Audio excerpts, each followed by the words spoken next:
Mr. David Hill, and I'm going to interview him about around the 1960s? 60s? Starts in the 60s, yeah. About the space age. So, what was it like growing up in the space age? The space age was interesting in the fact that there was a lot of, really the first time in forever, there was a real emphasis on science.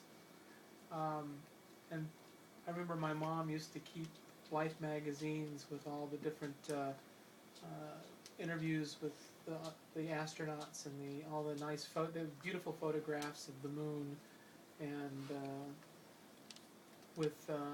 and had the National Geographics that dealt with all the space flights. But that wasn't the only thing, because it was the space age that was considered really modern. All the hotels and restaurants and things like that, they had designed them to look space agey. There were all sorts of odd angular architecture to make it look like it was really modern.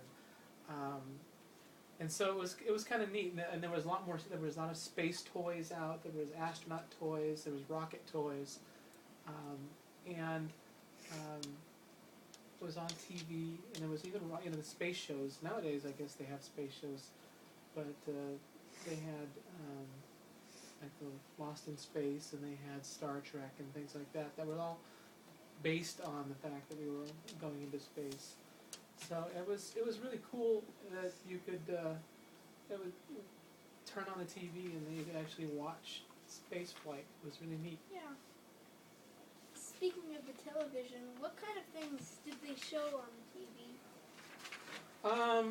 I missed when I grew up. I missed the Mercury and the Gemini projects. Those were the early ones.